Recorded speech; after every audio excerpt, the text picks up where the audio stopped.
Bonsoir à tous les auditeurs et auditrices de vipradioonline.fr pour un débrief concernant la route du Rhum 2022. Nous sommes lundi 21 novembre. Alors aujourd'hui, c'est une très grosse journée concernant les arrivées des marins.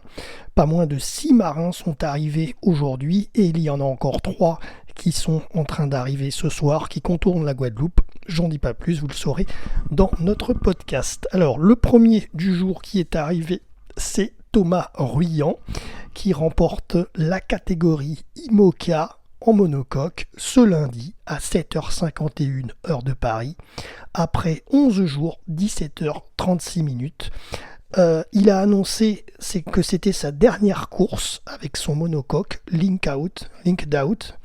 Voilà, Thomas a signé un nouveau record de référence sur cette traversée dans cette catégorie IMOCA, donc avec 11 jours 17h36 minutes.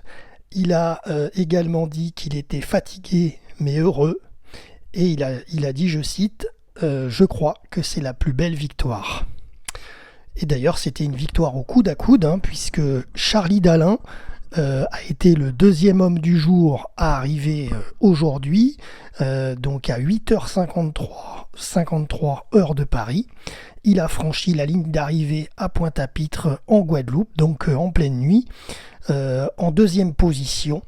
Après 11 jours, 19h38 minutes, il est donc arrivé 2h et 1 minute 46 après le vainqueur, Thomas Ruyant. Ils étaient vraiment au coude à coude. C'était sa première route du Rhum à Charlie Dalin. Il était déçu, il faut le dire, de sa place de second, après avoir mené une large partie de la course. Mais bon, il est arrivé, il le sait, c'est le principal, mais il était quand même très déçu. Et d'ailleurs, il a dit, je cite, « On va pouvoir m'appeler Poulidor », en référence à notre fameux Raymond Poulidor, qui est maintenant décédé, mais qui était toujours l'éternel second, rappelez-vous, en cyclisme. Eh bien, c'est vrai que Charlie Dalin, il a été deuxième du Vendée Globe, et là, il est deuxième de la route du Rhum. Ça commence à faire pas mal.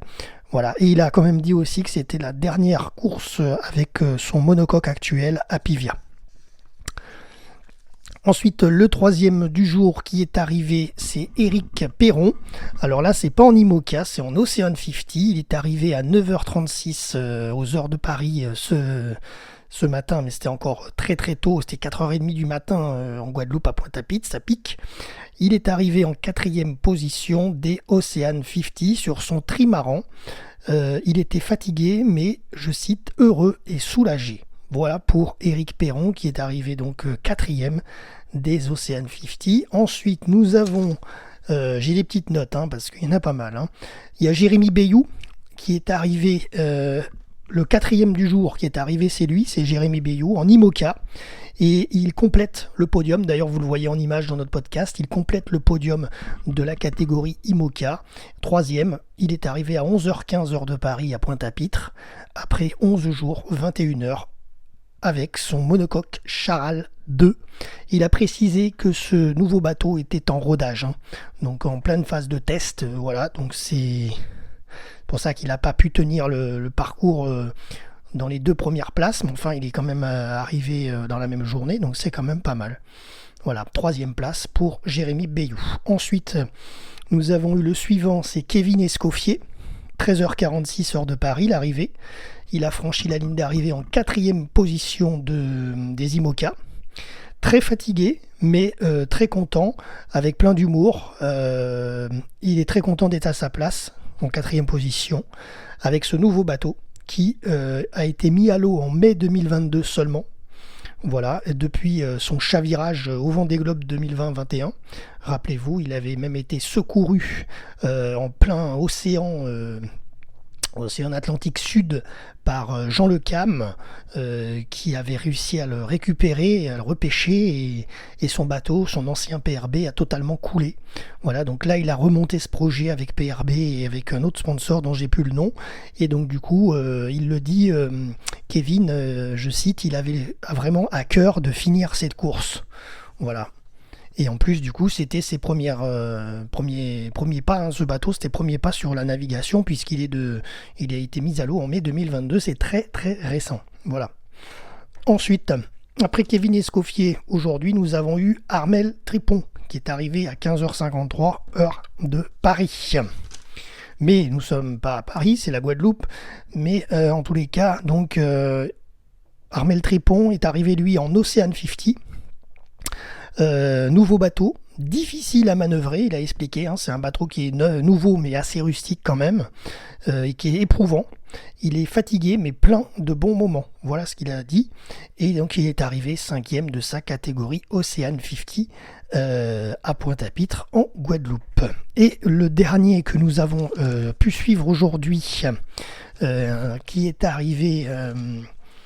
Ah ben non, le dernier non, c'est fini puisque c'est Armel Tripon, le dernier, c'est le 6e qui est arrivé, voilà. Donc il y en a 3 autres qui sont en cours d'arrivée sur Pointe-à-Pitre, donc je vais vous donner leur nom. C'est Maxime Sorel, il est 5e, il est en train de contourner la Guadeloupe par le sud, donc là il a dépassé les Saintes alors je vous parle. Donc vraiment il est dans la dernière ligne droite entre les Saintes et Pointe-à-Pitre, il va arriver dans à peu près 1 heure et 1h15 maximum sur le ponton. Voilà, de Pointe-à-Pitre. Ensuite, il va être suivi par Paul Meillat, qui est 6e des IMOCA. C'est les IMOCA qui arrivent ce soir, les 3. Hein. Maxime Sorel, IMOCA, Paul Meillat, IMOCA aussi, donc 6e. Il est au sud de Basse-Terre, donc il va arriver sur le contournement des Saintes, lui aussi, après Maxime. Et ensuite, il y a aussi la navigatrice Justine Métro, qui est 7e en IMOCA, et elle se situe au nord de Basse-Terre. Donc elle va redescendre Basse-Terre entièrement, ensuite elle recontourne les Saintes. Donc elle arrivera dans la nuit, je pense, heure française. Hein. Voilà. Par contre, Maxime Sorel et Paul Meillat, ils vont arriver avant 23h30, je pense, avant minuit. Voilà. Mais bon, alors je vous parle, je n'ai pas les arrivées, on les ajoutera directement sur notre podcast. Voilà. En écrit. J'ai une info aussi qui vient de tomber, c'est concernant le marin sud-africain Donald Alexander en classe 40. Il doit rebrousser chemin pour retourner aux Açores à cause de ses problèmes d'énergie à bord. Il avait déjà tenté de réparer lors d'une première escale, donc là c'est mal parti pour lui s'il retourne aux Açores. On n'en sait pas plus, est-ce qu'il abandonne officiellement? Il ne l'a pas encore dit. Voilà. Allez tout de suite le point classement de la course des marins en mer à 21h ce soir heure de Paris.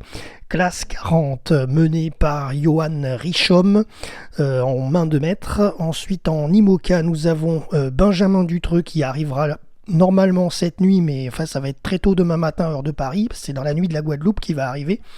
Il sera 8e. Il est après Justine Métro. Il est encore au large de la Guadeloupe, mais il devra arriver voilà, dans les 12 prochaines heures. Ensuite, nous avons Isabelle Joschke, 9e, qui sera la prochaine après Benjamin. Et il y a Pip Air qui est 10e. Voilà. En Ocean 50, nous avons encore Gilles Lamiré qui est 6e, qui est seul en course. En Rome Mono, la catégorie est menée d'une main de maître par le Niçois Jean-Pierre Dick. Catherine Chabot, 2e, Willy Bissanté, 3e. En Rome multi, nous avons le premier Gilles Bucanaout, Roland Jourdain, 2e, et Loïc Escoffier, le frère de Kevin d'ailleurs, qui lui est 3e. Quant à Marc Guillemot, il est en 4e position des Roms multi. Et pour terminer le point classement, il reste encore un ultime qui est en course, c'est... le 8e au général, c'est le dernier, mais il est 8e, c'est Romain Piliard. Voilà. C'est tout pour aujourd'hui concernant ce long débrief de la route du Rhum ce lundi 21 novembre et à très bientôt pour les prochaines infos par écrit. Jérôme, RVPB, vipradioonline.fr.